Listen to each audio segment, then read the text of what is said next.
Inter Miami has officially reached the halfway point of the 2021 season, but not on a good note after seeing its unbeaten run come to an end this past weekend.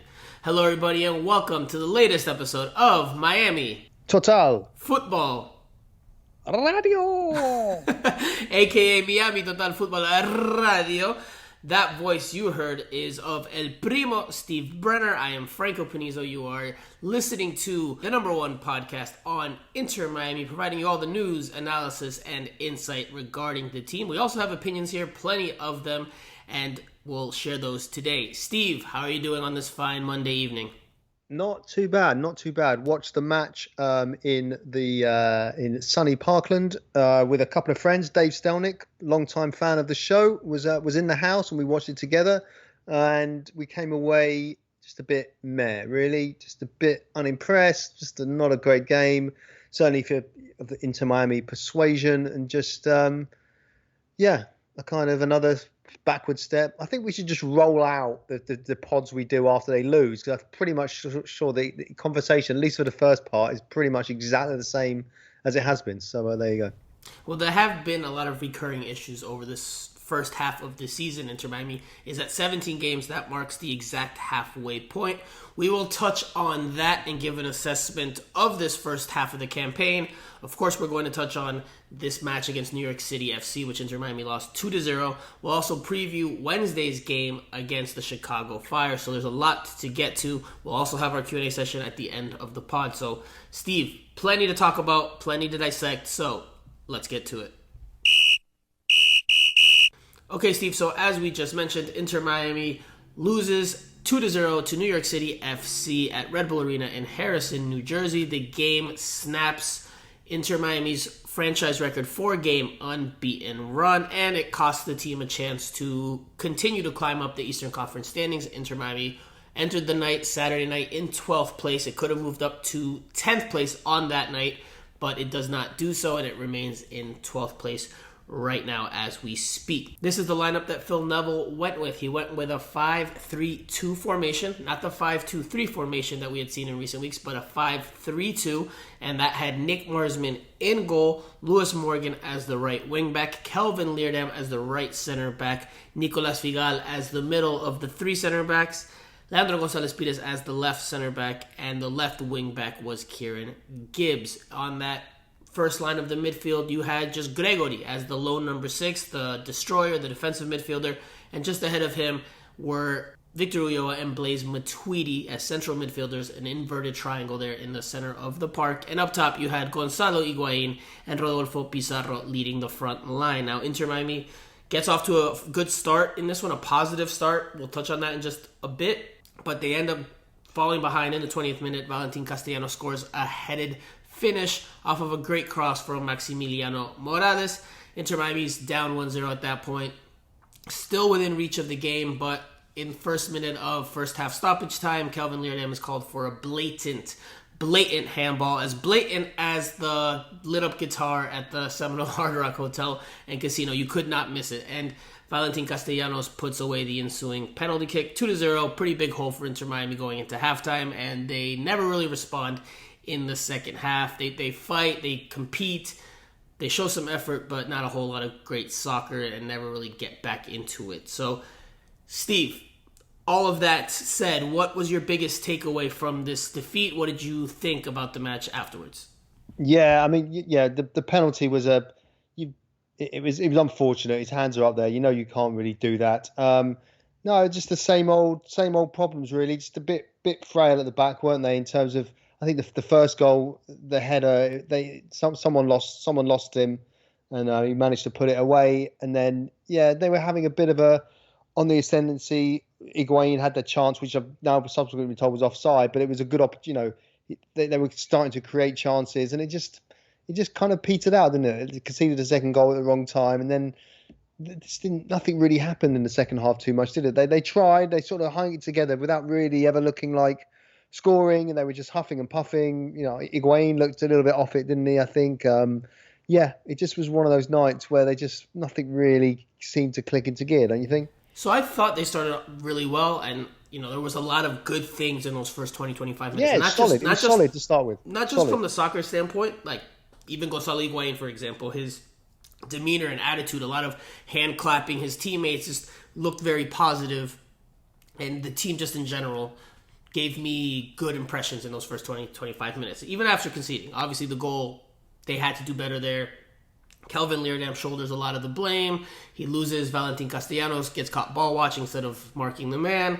However, you also have to give credit to New York City FC and maybe some criticism as well to Kieran Gibbs, because NYCFC overloads their right wing, Inter Miami's left flank, and Inter Miami just doesn't have the numbers capable of reacting and closing the spaces quick enough. Kieran Gibbs kind of gets stuck between two minds. He doesn't really pressure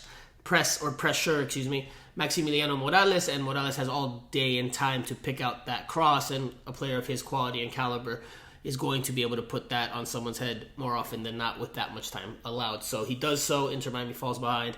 They still were okay after that, I thought, but they started to lose some control of the game slowly but surely, and then the second goal is a gut punch. It really cost them. Again, I don't know what Kelvin Leerdam was thinking there, or he just lost concentration, because you don't put your hands up like that to block a shot, and he knew it right away when the referee whistled it, because he showed some signs of frustration there, obviously probably upset with himself. For me, the biggest takeaway, besides that good soccer in those first 20-25 minutes when the team showed and looked to be playing more of the style that Phil Neville is looking for against a good opponent, mind you. New York City FC entered the night in third place in the Eastern Conference, finished the night in second, and Inter Miami looked better than them for the first 20-25 minutes. Looked a more dangerous team, even though they didn't create a whole lot. They just looked like the more threatening team, dictating the tempo. That showed me that maybe Phil Neville's philosophy, they're starting to hit the initial points, or they're finding the starting points to play the style that Phil Neville really wants. That this is a work in progress. But then afterwards, after the game, when Phil Neville in the post-game press conference says that players got away from the game plan, that to me is pretty concerning. At the very least, eyebrow raising. At the very least. Because if you're 17 games into the season and one goal is making certain players or the team not follow the game plan anymore, then that raises the question yet again as to whether, to me, I don't know how you take it, but to me, that raises the question yet again as to whether this team is bought into what Phil Neville is selling, his philosophy, and how he's selling it. Because maybe one player, maybe two players don't follow the game plan. But if several players are not following the game plan just because you go down a goal when the game is still in reach, I think that's pretty concerning in general for the team and its demeanor and its outlook for the rest of the season. Let's quickly hear what Phil Neville had to say after the game, and I'd love to hear your thoughts because we haven't talked about this yet. So let's hear this from Phil Neville. We lost our composure. We started to do our own individual bits that we thought that would help the team, but obviously we just stuck to the plan like we did in the first 25 minutes. We would have continued to dominate, and that's my frustration. Is that when you have a little bit of a setback like the first goal, you just got to keep believing in what you're doing, and that was what give us a real good foundation in the game. Primo, when you hear that quote from Phil Neville, again, you've had a couple of nights to dissect it and marinate on it. What do you think? What are your thoughts on that? Because again, for me, just to make it clear, I thought the first 20-25 minutes were a big positive and like a step forward. But then when I hear something like that, I'm like, well, maybe that's two steps backwards, because 17 games into the season, this is not the first week or the second week of the campaign, and you're having these issues where players aren't following the game plan anymore. I don't know. To me, that's concerning. How about you? Well, yeah, I mean, listen, they're coming off the back of a 4-match run, which they've played well, and they've picked up points, and then it wasn't happening, was it? I guess, and they went one down, and then players start to panic, and they try and do maybe different things than what they've been told about in training and in the build up. So I think it's frustration there. Maybe he's thrown a few of them under the bus. We know that despite what's happened in the past 4 games, there's still problems with the squad, that some players are too vocal, and the cliques that were all there last season. I think there's an element of that as well. The management don't maybe get on with one or two of the players that we've mentioned ad nauseum in the past. So yeah, I mean, it's just one of those nights where nothing really went, and then the players didn't stick to a game plan. I don't necessarily think it points to any graphic, terrible problem within the squad, but those problems which were papered over a little bit maybe in the last 4 games have come to the fore again. And yeah, there are players that maybe would do their own thing or maybe wouldn't always go with what they've been told. Those more sort of vocal elements, vocal members of the squad. Probably someone like Gonzalo Higuain would probably do his own thing rather than maybe listen to the coaching staff in the heat of battle when things aren't going right. I think for the most part they seem to be following, what they're trying to do. But in the heat of battle, when you're losing, you're not playing well, then I guess some people go a bit rogue. So it's nothing we don't really know, but it just points at there is just a lack of cohesion there, just in general. But we knew that. So you say the proper term there, or a proper descriptive term, and they some of the players went rogue, or whoever went rogue in the game plan or during the course of the match. That to me is definitely concerning, man. That's definitely concerning because it happens when you're not playing well. Look, let's look at the last 3 games. Let's take it that way. Let's look at the last 3 games. Inter Miami in the 3 games and 3 out of the 4 games that it got results out of. We're talking 2 wins and a draw. It came from behind to do so. It came from behind to tie Montreal and then beat Montreal. It came from behind to tie Orlando, and then it came from behind to tie and beat Nashville SC. So why now in this game are players going away from the game plan when they've just seen in the last 3 games that they can take a blow, they can take a hit and respond to that? What that doesn't exude to me a lot of confidence from the team. That doesn't exude very good signs for me. Now, obviously, like we've said multiple times on this podcast, I am much more cynical than you are, but to me that doesn't exude positive signs for what's to come. That it takes only one setback in the course of a game for things just to shake the ship and rattle things that much. I mean, I don't know. To me, that's pretty alarming at this point in the season, especially after a run in which they had been playing better, getting results despite going down, and looking to start turning the corner. When they start looking like a better and different team, then some of the same old issues pop back up again. I don't know. I mean, look, we know that Gonzalez Perez is a bit of a destructive influence behind the scenes. That's why they were trying to get rid of him. I don't know that. I don't know that. I'm led to believe that's true. I think Higuain is also very vocal in the changing room. I spoke to someone else the other day, said he's always shouting. He's always, trying to get his point across. But maybe sometimes that comes across to other players, and people can't, compute that in the right ways. I don't know. It just all this. That is talk, interesting. This is interesting. I want you to keep going. I'm sorry to interrupt you because I want you to keep going because this is stuff I haven't heard. This is stuff that I'm sure people listening to the podcast right now are hearing probably from the first time. It's different to imagine it and different to hear it. So, this is you reporting here on the pod. So please continue because this is revealing information. You put me on the pressure now. I don't know what to say. No, but I mean, it's all symptomatic, I think, of a team that is not particularly doing that well. And there are cracks in the squad. We know that. That's why he has tried to move on Gonzalez Perez. That's why they're not really sure about Higuain and the way that he kind of fits into the squad or doesn't fit into the squad. I'm sure if they can get him playing well, that's one thing. But I think he carries a lot of weight and influence. And it doesn't help the team sometimes. It helps in a positive way, but sometimes it could be a negative effect as well. So, but I think when you don't play well, and I think that's when the cracks start to widen. I had heard, speaking of locker room, that after the game against CF Montreal, was it, where he scored the brace? That's the game where he scored twice. Yeah, and he dedicated to his mother afterwards. That game they gave him the Heineken Man of the Match trophy, which it can range from an okay-looking artsy design of a cleat or something like that, but the one he got was pretty subpar, and I heard that the initial night that he was given it, he just left it in the locker room. He was not at all interested in taking that piece of silverware or that trophy next to all the trophies he's collected throughout his career, so he kind of left that in the locker room, at least that initial first night or two. Going towards the tactics of this one, let's talk about the tactics on this one, because I think Phil Neville got the tactics at the start right. When the game plan was in effect, I think he got the tactics very correct in terms of changing the formation. Instead of having the 5-2-3, going with the 5-3-2 inverted midfield triangle that we saw in the second half against CF Montreal in the victory that I just mentioned. And that was done to clog the middle, to not be easy to play against, to match numbers that NYCFC had in the center of the park. And I think that worked for Inter Miami.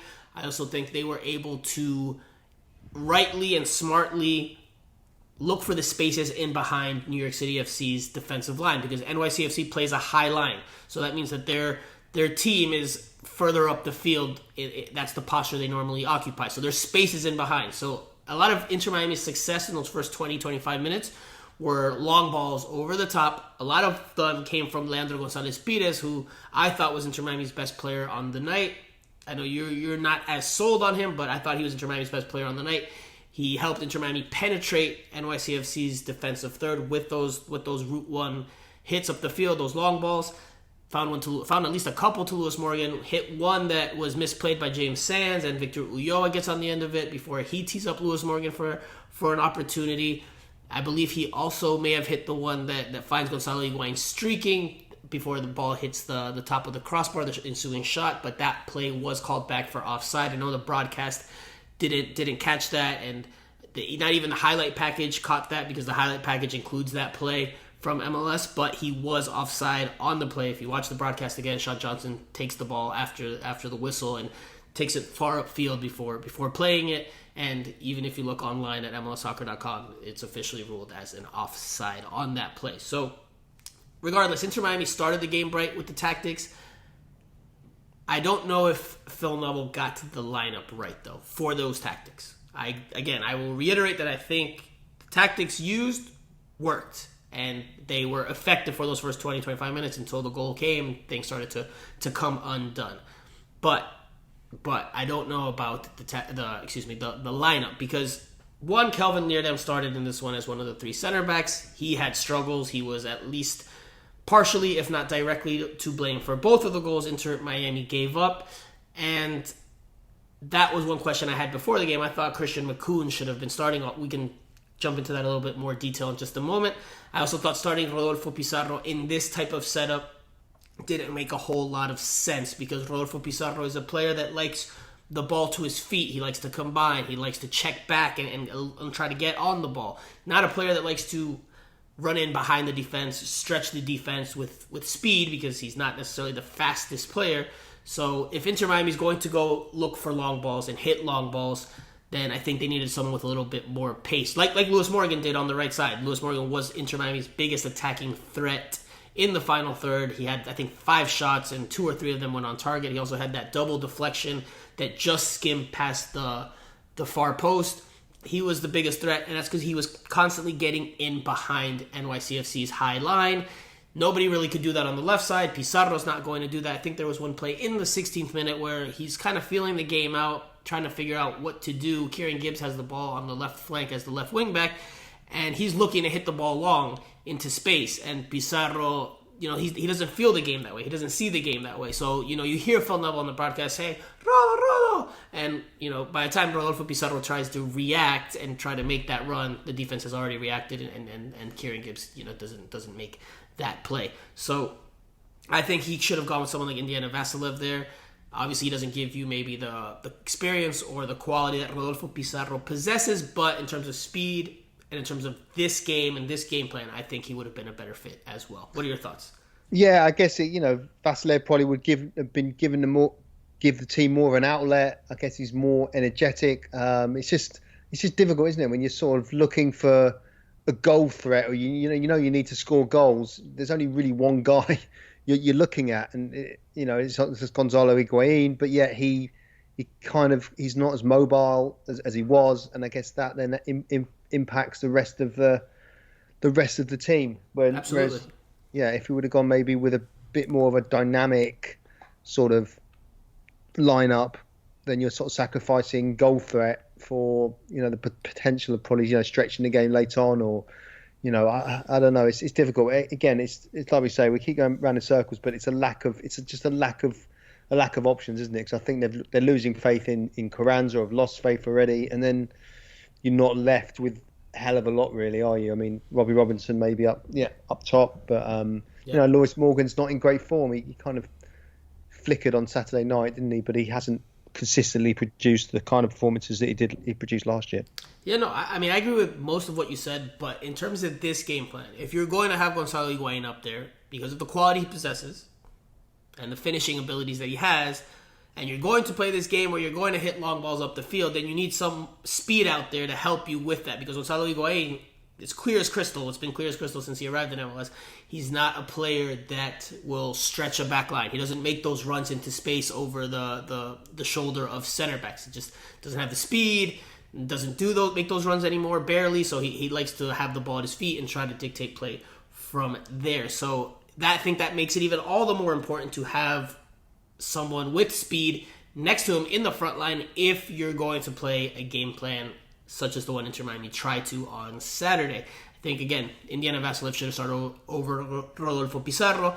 I get Rodolfo Pizarro as a DP. I get as a head coach it might be tough to take someone out that on paper or even in practice is someone that has quality and that should be able to translate that onto the field, but you have to take form into consideration. You have to take the game plan into consideration and the opponent and the matchup. So I think that's where, if Phil Neville could go back and do it again, I think he would absolutely start Indiana Vassilev over Rodolfo Pizarro, and I think he would contemplate much more starting Makoun over Leerdam. Of course, hindsight's 2020, but even with Makoun and Leerdam's not a natural center back. He's more of he's a right full back, can play right back, right wing back if needed.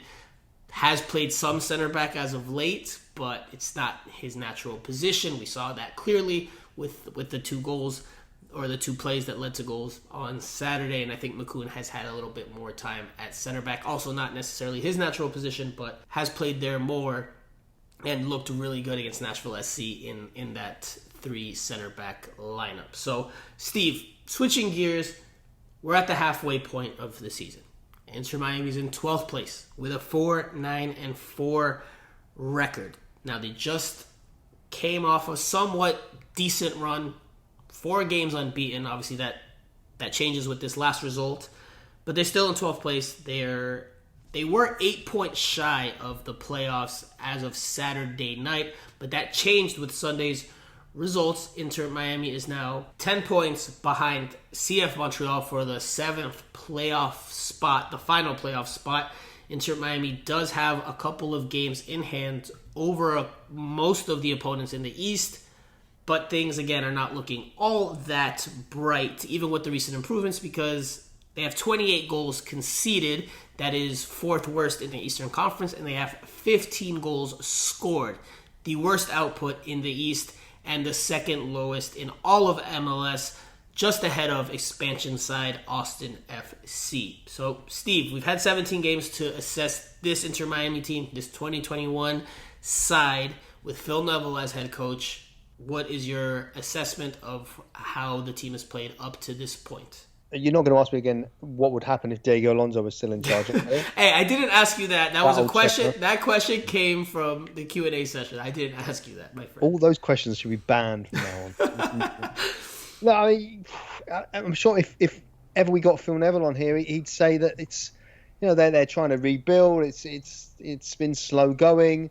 They probably could have done with a couple of more wins. It's been very average, isn't it? Really, I mean, it's not average, a great deal. Average, below average. Yeah, I mean, at best. I mean, only 4 wins from 17 isn't great, is it? They haven't really been scoring goals.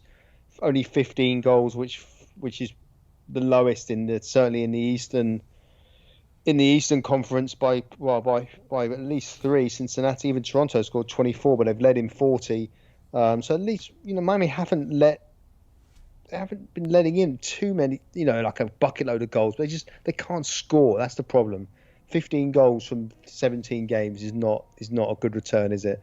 Not a good return at all. So they're going to have to really turn it around in the second half, because the gaps are appearing now. I mean, even 12 points off 5th Philadelphia. I mean, it's possible. They just need to win games, but they need to start scoring goals on a more consistent basis, because that's really their Achilles heel. I think if they had to defend a game for their lives, with their lives on the line, I think they could do it. I think it's scoring goals that's the problem, and no one really weighs in other than Higuain. That's why you need someone like a Carranza or Robbie Robinson to kind of weigh in a bit more consistently. And it looks like Mitch Curry has been doing pretty good stuff with the Fort Lauderdale. I wonder how long away he is from maybe being called up. I think Phil Neville thinks he has to wait till 2022 because the roster's frozen at this point.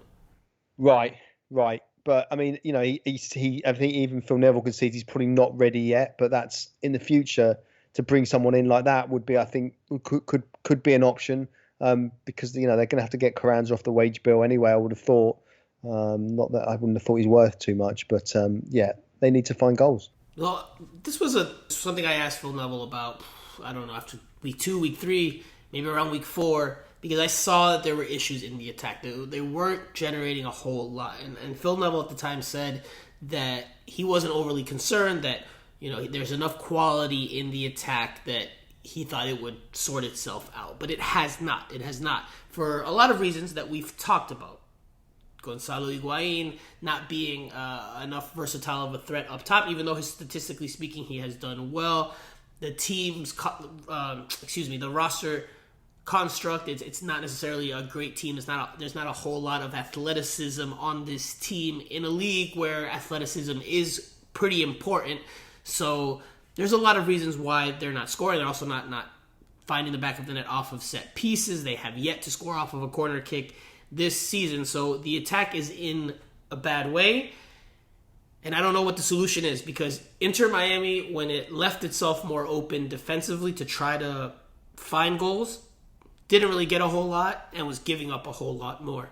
Now that they've switched things up and try to solidify things at the back by throwing more numbers in the defensive part of the field, they've shored things up there, but it's come at a cost, at an expense of attacking numbers. Now, I don't know how they go about turning that around, because you're going to have to start taking more risks, but in doing so, are you going to weaken the defensive side of things?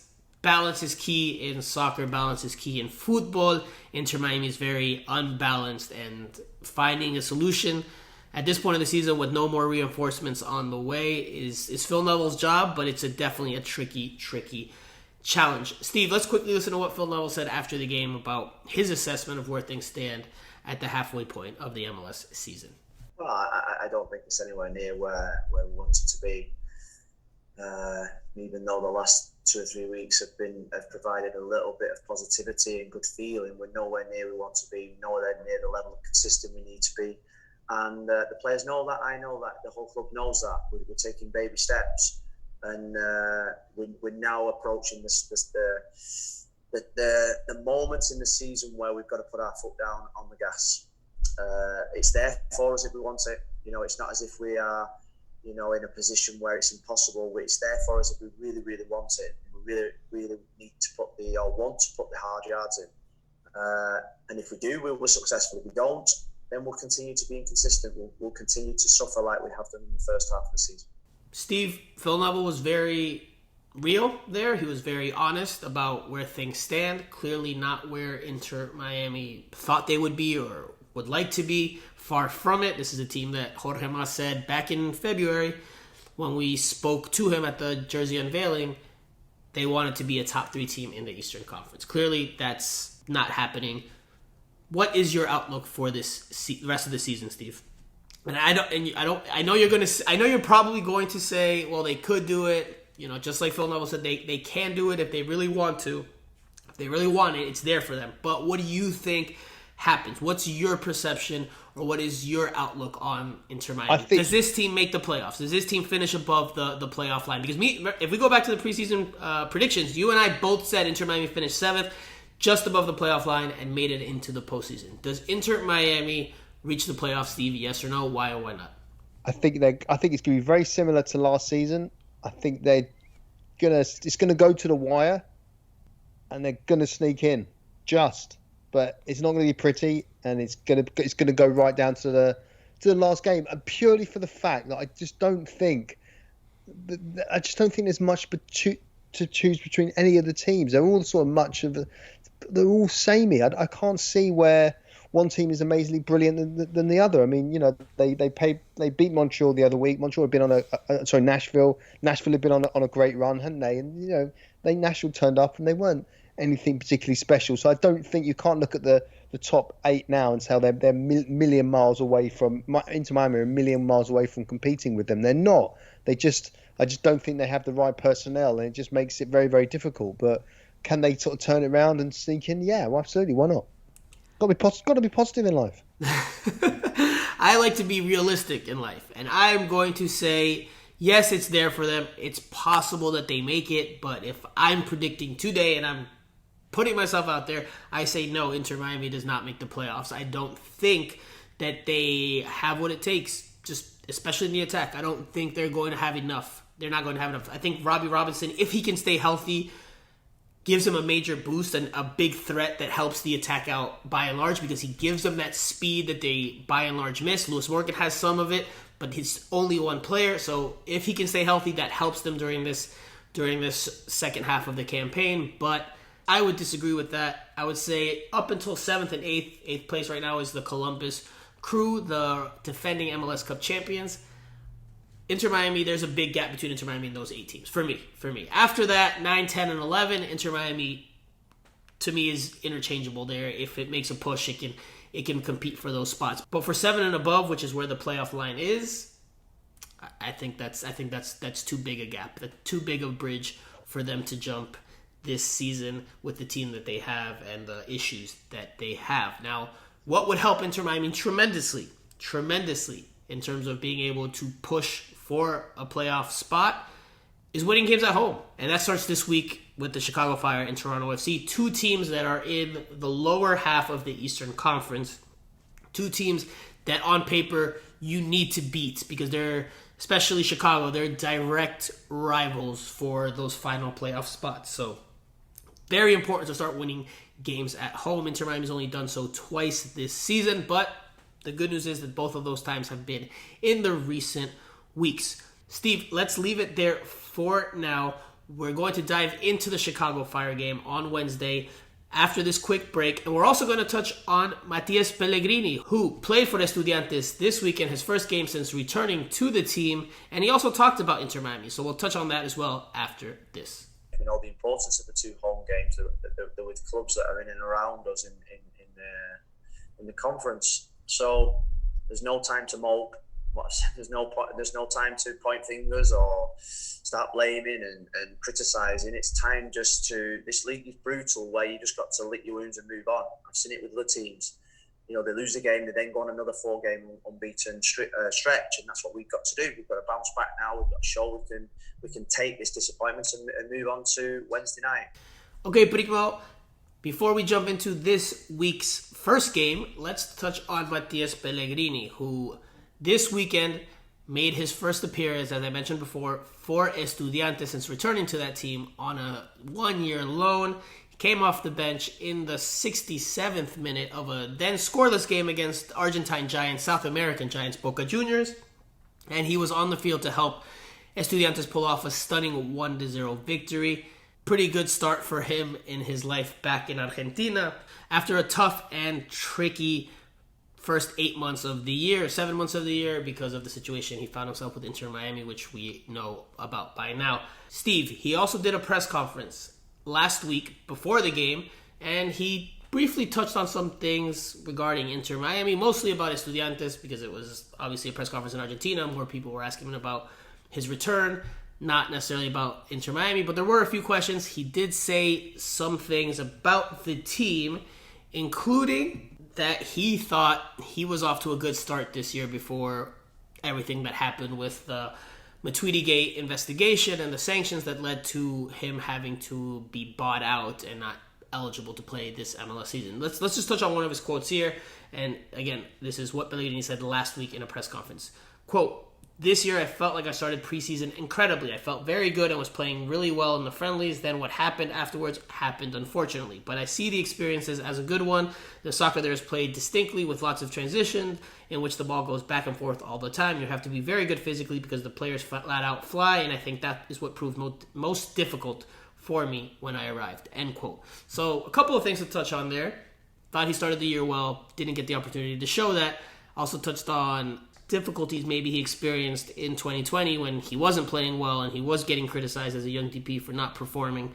So Out of all the things he said, because he was pretty positive in terms of the experience. Again, nobody really asked him how difficult the experience was when during these months of inactivity. He did train with Inter Miami over the last few months, but he had not played prior to this weekend in a game since November 20th of 2020. He had gone almost a year, close to a year, 9 months without playing a game. That's pretty long for a player at his age, for any player, but especially for a player at his age where you need minutes to continue to develop. So anything of note there? What did you take away from his comments that he made to the Argentine press? I wish that shame he didn't launch into a vicious tirade against Paul McDonough and the way that he was treated. I think Phil Neville painted a picture the other week, didn't he, when he spoke about a kid that just wasn't his fault.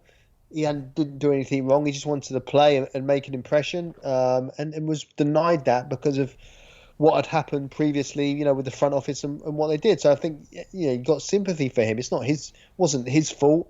And he's just a young kid. He's only 21 years old. So pleased that he's found himself, a new club, and it's started well, and he can kind of move on with it, because it didn't, this dream move that he got just didn't. It ended up being a bit of a nightmare, really. And I guess that just again symptomatic, really, of the problems in the front office and off the pitch that the club were dealing with. So it's at least it's good to see that he's now going to get some games under his belt and his career can move forward, because it was stalling, wasn't it? But very, very badly. You said that it's a shame, and I know you said it tongue in cheek that he didn't go into a tirade against Paul McDonough. But look, it's a shame. I will say, look, he handled the press conference professionally, because he could have been very critical of Inter Miami. He could have even been critical in a professional way, but he chose not to go that route. He should have been. He 100% should have. These guys, they're very media trained. You don't really get the truth. Maybe a different player goes into that press conference and rips Inter Miami, or even again is critical without being unprofessional, without saying, look, this I didn't enjoy this was not fair to me, etc., etc. But he didn't say any of that. Now there is one quote, and this wasn't part of the quote I just read. He says, quote, "I do not know if I can tell too many details," quote, end quote. Well, he also says, "But we look for a return to Estudiantes a lot," end quote. This was in Spanish, of course. I'm translating it to English.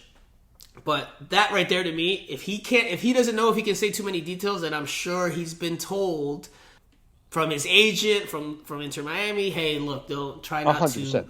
to share too much insight, because we still have your contract, etc., and we still have to try to manage it, and we still have to work together to figure out your longer term future. So I would imagine that's part of that there. That to me is how I interpret that part of that quote, because look, he wasn't able to speak to us. We were never able to speak to him during the course of this year, during his whole spell from preseason, when things weren't even going south yet, or hadn't gone south yet, till the sanctions came, and then even after that, we never got to speak to him. We saw him at training when we were attending training sessions, but weren't ever able to speak to him. Inter Miami withheld him from talking to the press locally.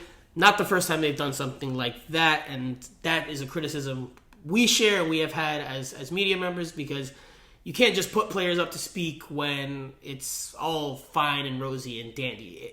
It's part of sports is facing the music when things go wrong, and hearing Pellegrini's side of things at that time would have probably been a good story in general, but it also would have been just good for him to be able to express, hey, this is what's going on and this is how I feel about it. But regardless, that's something separate from here. I just do think it's time to put a little bit of a light on Inter Miami, trying to prevent players from speaking when things go wrong or when things are not as rosy as they want them to be. Now, Steve, you're about to say something before, and I cut you off or interrupted you, so I apologize. But what were you going to add there? Only that because it was such a contentious issue surrounding why he wasn't able to play and everything with Midway. I mean, there could be like a legal element where he's not allowed to sort of say certain things. So there were potentially mitigating circumstances as to why he not just didn't rip Paul McDonough in front of the Argentinian media and destroy everyone else in the front office. I think he's probably keeping his counsel, because probably he has to, I would have thought. So you're saying that at some point when this contract with Inter Miami expires or runs out or is ripped he's up, going to let rip. You wait. He's gonna just do a Game of Thrones style Dracarys and just flame throw everybody in sight and let him have it. I mean, look, I wouldn't be surprised because Inter Miami, with regards to him, probably deserving of that. It was again, he was hard done by, not his fault at all, and he was cost a good bit of time in terms of his development and his playing time. So yeah, I wouldn't be surprised if that happens at some point in his career. But as for now, he's handled it very professionally. He has, and I think Phil Neville did say he was a good kid. They all felt sorry for him, and he's doing his best, etc., etc. So he just found himself at it was just he was the fall guy, wasn't he? But from mistakes that weren't anything to do with him. So it's let's hope that he'll get in the goals where he is right now in Estudiantes, right? Yeah, he's at Estudiantes de La Plata, his childhood club. Good for him because, again, he was a victim of a very scandalous ordeal here, not by any fault of his own. Switching gears to this midweek game, the Wednesday night match at Drive King Stadium in Fort Lauderdale, Florida, against the 10th placed Chicago Fire, which are 4 points above Inter Miami in the standing. So Inter Miami cannot leapfrog them even with a win, but winning here helps close the gap. Losing would make the gap even larger. So Steve, for you, what do you think are the biggest keys to the game for Inter Miami? Let's start there, and then we'll go to what to expect from the Chicago Fire. Yeah. I mean, as you said, I think he may look back at his selection, so you could anticipate probably there will be change. I think he has to change it around slightly, maybe go with a different dynamic, up top. It's just like I say, I know he has left Higuain out on fitness grounds before. I do think he's looking leaner. Definitely shot. I've not seen him naked. I don't know. Your locker room sources. He looks leaner in the Inter Miami shirt now. Let's put it that way. So whether or not he would drop out, and then they do go for like a Robbie Robson and Indiana Vassilev sort of Lewis Morgan pronged 3 attack. I don't know. It's worth it. Look, they're going to be at home, so that at least they can, they could be on the front foot against the Chicago team that haven't, also struggling in confidence, and they're not facing one of the top teams, even though you tell me there are top teams and bottom teams, even though I think everyone's the same. So I just think they've just got to go on the front foot, whatever team, and just have a high energy just for those first 20, 25 minutes and just try and get ahead and then keep the pressure on. Because, like I say, the Chicago team has been in the mire, just like Miami have. So the Chicago Fire are currently on a 4-game unbeaten run with back-to-back wins against the Columbus Crew and the New York Red Bulls at home. Before that, they tied New York City FC and they tied the Philadelphia Union. So Chicago is, like Inter Miami recently, is on very similar last 6. Is pretty much exactly the same. Otherwise, Inter Miami have lost one more and they've. That's it. Yeah. It's very, very similar records. Very similar. So the Fire are coming into this one with some confidence, with some momentum. Inter Miami is at home. They have shown good moments of possession and good moments of passing sequences. I won't say necessarily attacking sequences, but passing sequences. I think Phil Neville will change the formation. Slightly. Not a lot, but slightly. I think he goes back to the 5-2-3. Not the 5-3-2 that we saw this weekend, but the 5-2-3, because that's what's worked for Inter Miami. In this last game again against New York City FC, he changed it to try to match up numbers in the center of the park, which again I thought was a good idea. But against the Chicago Fire, especially at home, I think you need to throw more numbers forward and not be so reactive, be a little bit more proactive. And I think Robbie Robinson might be able to go on this one. Again, we have not spoken, or not again because we haven't mentioned this, but we have not spoken to Phil Neville and the team yet this week. Ahead of this game, we will do so on Tuesday morning. So we haven't gotten an official update on Robbie Robinson, but last week Robinson had already returned to training. Phil Neville had just said that the Saturday game against New York City FC might just have come a little bit too early for him. So I expect Robbie Robinson to come back into the lineup. That probably means Victor Ulloa is dropped. And I think Christian McCoon probably goes into the back 5 with Kelvin Leerdam slotting out to the right wing back position. Lewis Morgan and Robbie Robinson up top on the wings with Gonzalo Higuain in the middle. I think Rodolfo Pizarro probably gets dropped from this one as well. So yeah, that's my. Let me just throw out my predicted starting lineup. Marsman in goal, Leerdam at right wing back, Gonzalez Pires as the right center back, Figal as the middle of the three center backs, Christian McCoon as the left center back, Kieran Gibbs as the left wing back, and then your midfield will be comprised of Gregory and Blaise Matuidi up top. I think Lewis Morgan, Gonzalo Higuain, Robbie Robinson. That's what I think Inter Miami goes with. Now, we touched on the Chicago Fire just a little bit. They're not scoring a whole lot of goals as of late. They only have 21 this season. So, again, I think Inter Miami has a chance. I think Inter Miami has a chance to try to be on the front foot a bit more, especially if they can play like they have played for most of this run during the last few weeks, during the last few games. I think that they'll have an opportunity to do so. Obviously, they have to be solid at the back as well. So, Steve, what does Inter Miami have to do to win this game? What is it? What's it going to take? They've just got to try and find a way to score goals. But remember, the last couple of home performances have been much, much better. They definitely fed off the fans. And, yeah, exactly. So they need more than that, and they should be positive at home. Why not? You've got to be on the front foot, high energy for from the start, and see if they can really try and rattle Chicago. I think they'll be more positive than they were last weekend, but I don't think that they'll be positive in the general sense, because again, if you're playing with a back five with two wing backs that are natural defenders, then you're not being all that positive. Steve, what is your prediction for this weekend? What do you think happens? Does Inter Miami get back on track with a win? Because again, they're playing two teams this week at home that are direct competitors more or less for these last few playoff spots, so they need to start off on a good note. Does Inter Miami do that, or is it a draw or a loss for them? Yeah, well, my golden run of predictions was over. You're no longer El Brujo. El Brujo run is over. Yeah, it's gutted. I mean, I got the two right. I just didn't get the other two right. So I got 2 goals, but it wasn't 2-2. Again, I think it's going to be nervy and edgy. I'm going to go 1-0 into Miami. This is a tough one, but I say 2-0 Inter Miami. I think they win, they score goals, and they give another reason for optimism. I think they can beat the Chicago Fire, but it's not going to be all that easy because Inter Miami never really has easy games. But I think also they can get a goal off a set piece. I think that would really help their cause, because if they can take a lead, that opens up the other opponent. And if the opponent opens up, then you have much more space to attack to score another goal or more goals. So, a set piece would help, but regardless, any goals will help. Any goals. Doesn't matter if it's a deflection off of a Chicago Fire's shin. Doesn't matter. Just Chicago Fire player's shin. Just get the goals in and give yourself a good start to the second half of this season. Steve, we'll leave it there. We have a Q&A session to attack after this. So let's take a break and we'll jump into that after.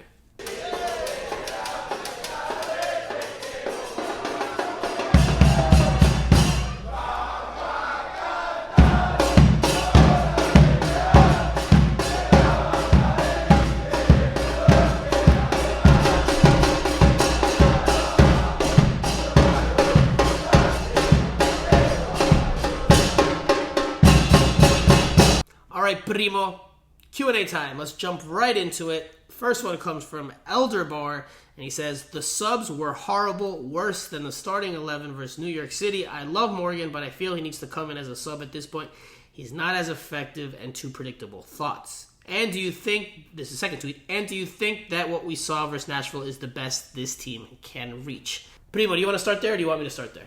Yeah, I mean, Lewis Morgan is a bit of an enigma, isn't he?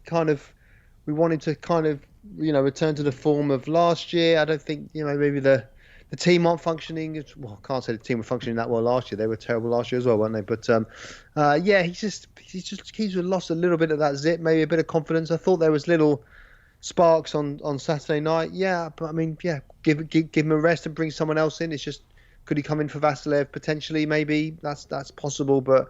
Yeah, still hasn't hit the heights as what he did last season. But there's still a good player in there. I love when you say that. Look, I think Lewis Morgan had a very positive game this weekend. I thought he was the second best player for Inter Miami after Leonardo Gonzalez Pires. I agree that he's been much more inconsistent this year. After last week's game, I started contemplating the idea. I said it's at least something to have to think about whether Lewis Morgan should be in the lineup or not. But after this past weekend's game, I think you keep him in the lineup see if he can build off of that. But I do think that the thought is there. The thought has to be there for the coaching staff because he has been inconsistent. Now, I also think defenses are also honing in on him a little bit more. I also think the tactics are playing a part. He's not getting into space, not being played into space as often. Again, I think defenses are aware of that, of not letting him get that space, but also I think the tactics are from Phil Neville also are not playing to Lewis Morgan's strengths, because in this last weekend's game, when they did flick balls into space for him to run onto, or he had space out there on the wing, he was effective. So I think it's a recipe of all those ingredients. Now, as for is the game against Nashville the best that Inter Miami can be? I think that's pretty close to it.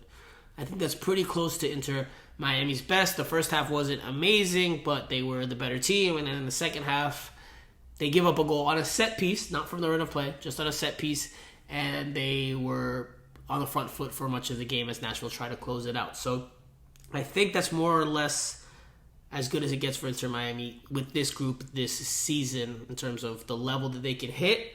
Also have to take into consideration, though, that in that game, Nashville took a lead early in the second half and then, true to their style and their identity, tried to close things up at the back and really didn't try to push forward as much anymore. So that also helped Inter Miami have the ball and be able to dictate the tempo. Steve, is the Nashville game as good as it will get for Inter Miami this season in terms of their levels? Do you agree with me that that's more or less the best they can be, or do you think that they can hit another level or two above that this season with the group that they have? Well, I mean, if you take away the sort of drama of the ending, it was a pretty desperate first half, wasn't it? We were talking about Train Spotting and films you hadn't watched. You were, I was. Yeah, I was.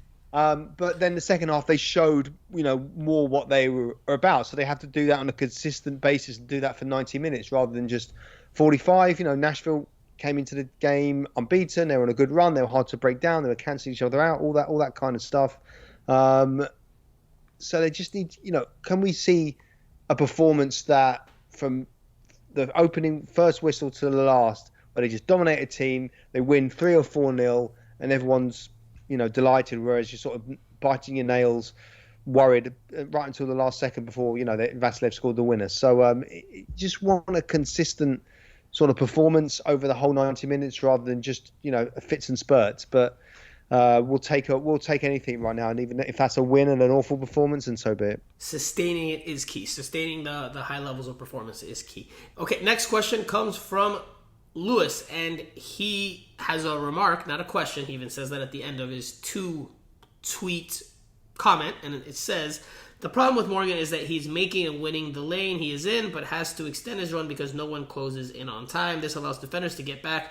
Does Phil not see this? I think Phil needs more cojones and needs to look at Robbie instead of Higuain at center forward. Higuain's slow play will cost us Morgan a 1 to 2 year payoff versus a signature future player. That is what Inter Miami needs to look at. No question here, just venting." So along the lines of the same of Lewis Morgan, Lewis here, the question asker or the comment maker is saying he thinks Robbie Robinson should play at striker. I think that would take away from Robbie Robinson's strengths, because he's looked better on the wing for me, much better than he did last year at striker. But I would not rule out seeing him up top again at some point. Maybe not this year, but in the longer-term future. I think that he could get some more looks there just to be a stopgap solution because of his speed and because of his aggressiveness and willingness to go at defenders. Steve, anything you want to add there? Because, again, it's more or less along the same lines with Lewis Morgan that we just touched on.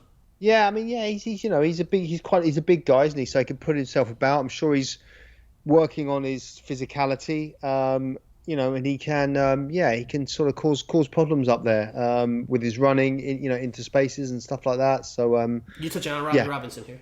Yeah. Yes. Okay. I mean, he's looked much better this year than he did last season. So I don't think he has the technical qualities to be a striker. I think he takes too willing, many touches. He's willing, sure, but that's why I think he's better on the wings. And again, to reiterate, I think his future predominantly lies on the wings, but occasionally in certain moments or matches, I could see him playing up top again, but I don't think that that's his long-term future. Next question comes from Lucho Lalo 1896. He says, Franco, exclamation point. We need 2 exclamation points. We need these 3 dubs in the next 3 games to make a nice jump. What are the chances? Will Ventura Alvarado play? Can we get pink and black netting for the goals at Drive Pink Stadium? LOL. And what is up with the stadium? Can't we get a stadium out west by Turnpike? So a lot of questions there. With regards to the stadium, I assume he means a Miami stadium. No update there. There hasn't been for quite a bit, so not much movement there.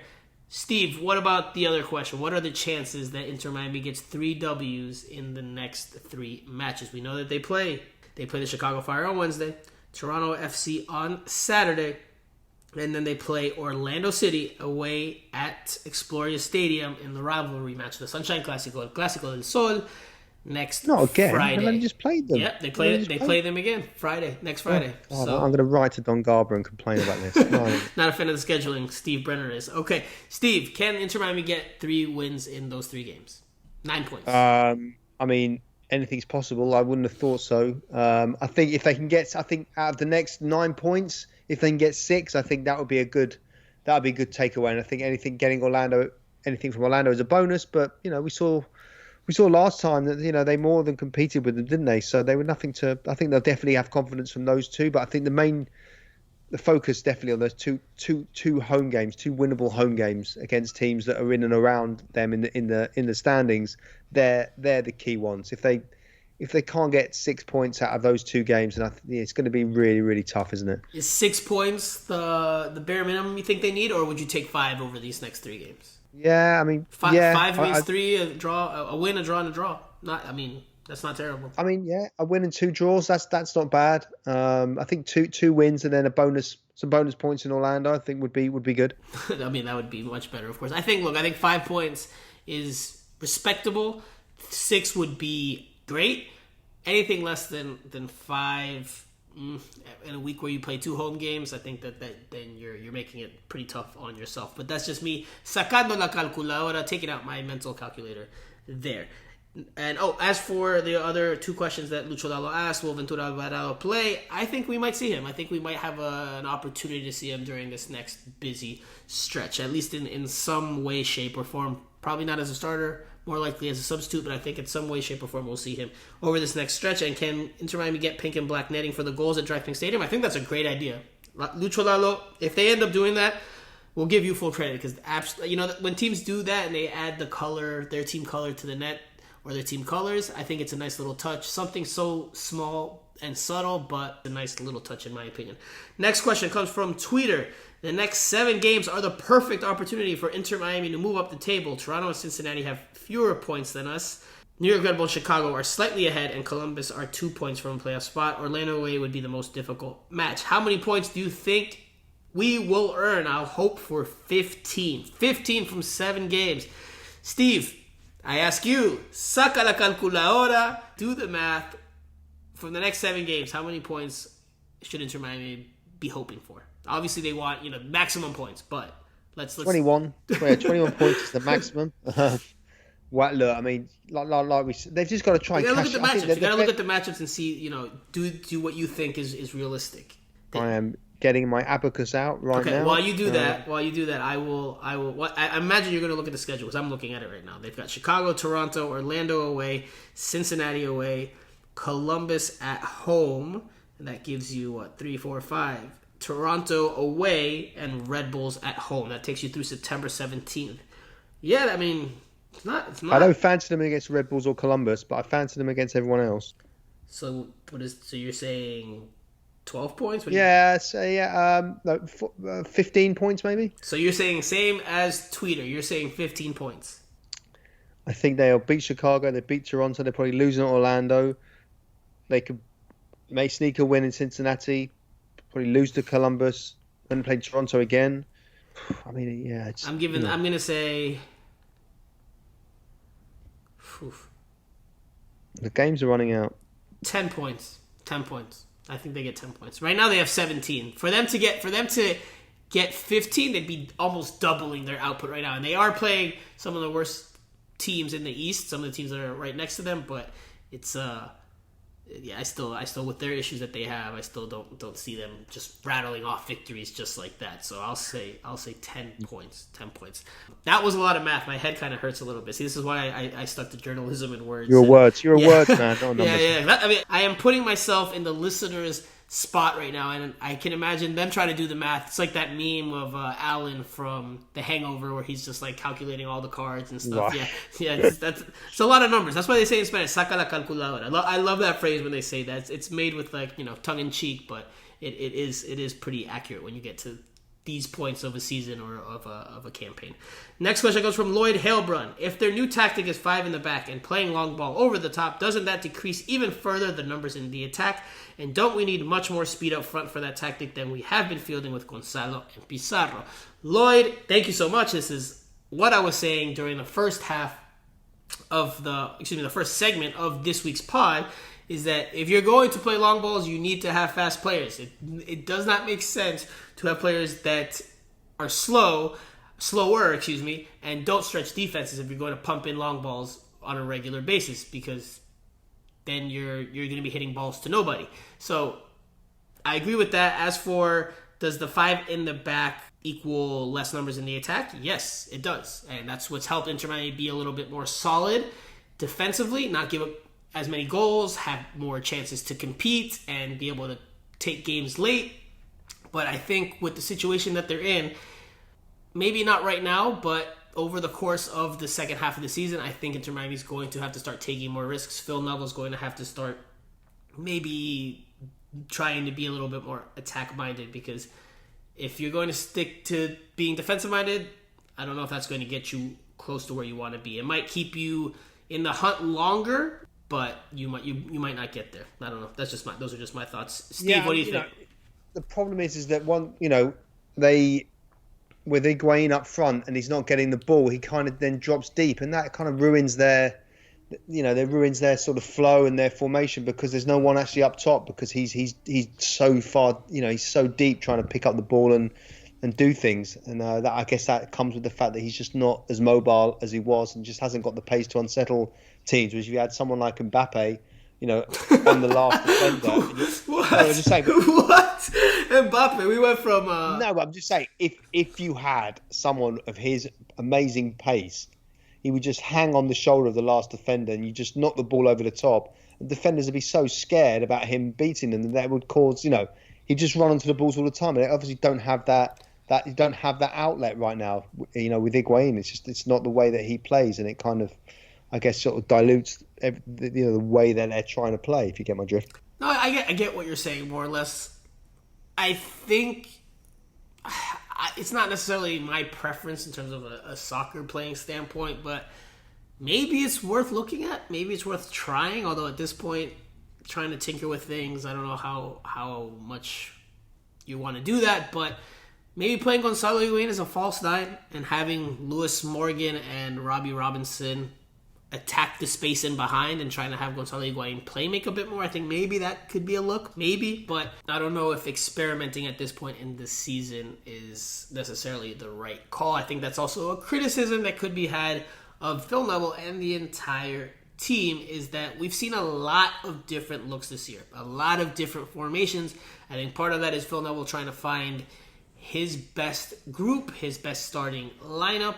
I also think it's just part of his coaching style to have a lot of different formations. We've seen so many different looks. WMs, 5 at the back, 4-2-3-1. I mean, there's been a lot of different formations, a lot of different looks. In this last game, we saw Lewis Morgan out on the left in the last 20 minutes or so. So a lot of different looks. Definitely a point of criticism. I think Leandro Gonzalez-Pires, even after this weekend's match, also kind of alluded to that, saying like it took us a while as a team to figure out or learn some things about ourselves and figure out how we wanted to play and what we needed to do. So definitely a point of criticism, but it's one of many for Inter Miami. Steve, that does it for this week's Q&A session, or not this week's because we have another show to do again later in the week, but for this Q&A session, let's do our final thoughts and we'll wrap up after that. The floor is yours, my friend. Yes, look, it was a disappointing setback, I think, at the weekend, but home games are going to be key now, and I think they look at these next 2 games, home crowd, the fan power behind them, all that stuff. They've got to just try and eke it out. I think it's definitely going to go down to the wire. In terms of the playoffs, they're very up and down. But I think 2 wins, and everything will look just a little bit different. It's a massive week for Inter Miami. A massive week. Anything less than 6 points is the target, but anything less than 3 will probably paint a pretty grim outlook for the rest of the way and probably make fans realize that this is not going to be salvageable. So a huge week for Inter Miami. My final thought is something away from Inter Miami, and it's that Leonardo Messi in that PSG jersey that we saw him hold up and take pictures with last week. We didn't talk about it last week, but man, that was very, very interesting to see. Just completely different than what we're used to. Of course, obviously, he didn't play over the weekend. He's not ready to perform yet for the team or compete for the team.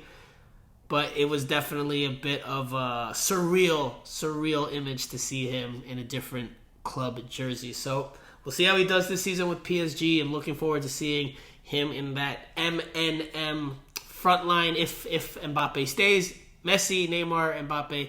That could be some delightful soccer with quite a bit of speed. I know Steve Brenner mentioned Mbappe earlier, so I figured I'd name drop him in there as well. But that does it for this show. We'll be back again later this week to review and recap the match against the Chicago Fire and preview the weekend game against Toronto FC. As always, please don't forget to follow us on all our social media channels and give us a review, por favor, on Apple Podcasts, formerly known as iTunes. It helps us out tremendously. For Steve Brenner, I am Franco Panizo. This is Miami Total Football Radio. We'll talk to you guys again very